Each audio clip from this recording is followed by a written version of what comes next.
Welcome to EduVibe, the vibe of smart education. Children, this is chapter 3 of your book Curiosity, and the chapter name is Mindful Eating, a Path to a Healthy Body. And this is part 3. If you want to see previous parts of this chapter and the previous chapters of your book, then please jaldi se jaiye और subscribe कर लीजिए EduVibe को, the vibe of smart education.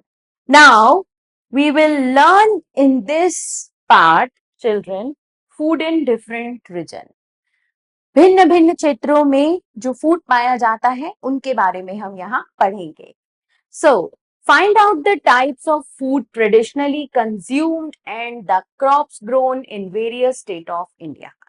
तो हमें पता लगाना है types of food traditionally, परंपरागत भोजन के बारे में कितने प्रकार के वो होते हैं जो कंज्यूम वहां किए जाते हैं, खाए जाते हैं, और कौन कौन सी फसलें वहां उगती हैं भारत के विभिन्न स्टेट्स में, राइट? तो आपको ये पता लगाना है कि भारत के राज्यों में कौन कौन सी फसलों की खेती होती है और किस प्रकार के तरह तरह के भोजन वहां खाए जाते हैं.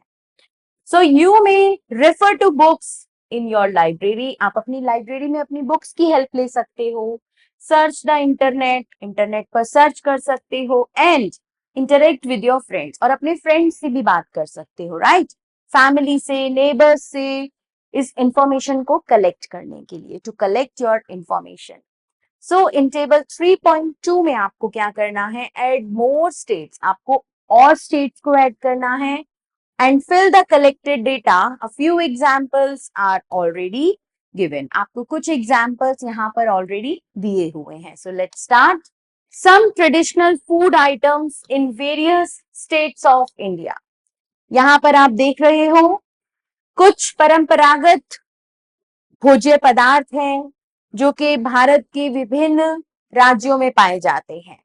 स्टेट है पंजाब. लोकली ग्रोन क्रॉप्स, यहाँ पर जो फसलें उगाई जाती हैं वो है मेज, व्हीट, चिकपी और pulses, right? Traditionally food items eaten, यहाँ पर जो परंपरागत फूड खाए जाते हैं वो है मक्की दी रोटी, सरसों दा साग, छोले भटूरे, पराठा, हलवा, खीर. मुंह में पानी आ रहा है ना सुन के, राइट? चलिए, बेवरेजेस देखेंगे जो कि पेय भोज्य पदार्थ होते हैं जिन्हें हम पीते हैं, राइट? पेय पदार्थ होते हैं ये हमारे. लस्सी, छाछ कहते हैं हम बटर मिल्क को, मिल्क और टी. फिर आते हैं हम कर्नाटका पर. कर्नाटका स्टेट में जो फसलें उगती हैं वो है राइस, रागी, उड़द, कोकोनट. और जो फूड आइटम वहां खाए जाते हैं वो है इडली, डोसा, सांबर, कोकोनट चटनी, रागी मुद्दे, पाल्या, रसम, राइस. और beverages are buttermilk, coffee and tea. Now Manipur state, rice, bamboo, soybean. These are the locally grown crops there. And traditional food items eaten are rice, aromba, जिसे एक प्रकार की चटनी होती है वो, Utti, yellow peas and green onion की curry होती है, Singju, Kangshoi, okay, and beverages are black T.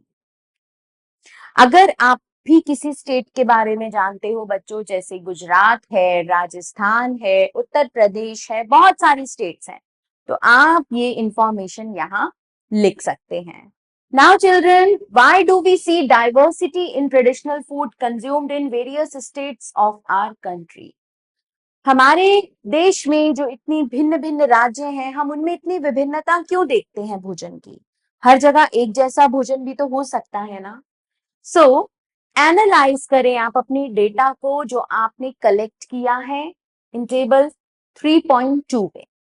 Are there food items that are common across states? क्या ऐसी कोई फूड आइटम आपको यहाँ मिली जो कॉमन थी राज्यों के बीच में? Make a list of those food item. अब उन फूड आइटम्स की एक लिस्ट बनाइए. You may find that some food items are common. आप पाओगे कि कुछ फूड आइटम्स कॉमन है in many states while some are eaten only in a particular states. तो कुछ तो बिल्कुल कॉमन है, लेकिन कुछ वो सिर्फ पर्टिकुलर राज्य में ही खाई जाती है. और उसके बाहर नहीं खाई जाती. So what relation do you find between the traditional food items and the locally grown crops? अब हमने इस टेबल में क्या स्टडी किया?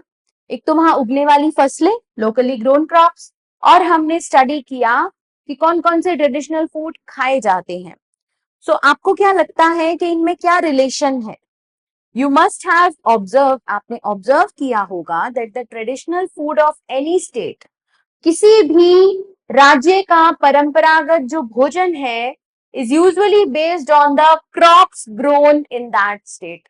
वो उस राज्य में उगने वाली फसल के ऊपर ही बेस्ड है. राइट?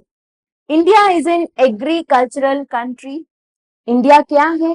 एक कृषि प्रधान देश है. यहाँ पर बहुत कृषि होती है. ठीक है, खेती बाड़ी करते हैं लोग. With diverse soil, diverse soil मतलब जगह जगह की मिट्टी भी अलग अलग है.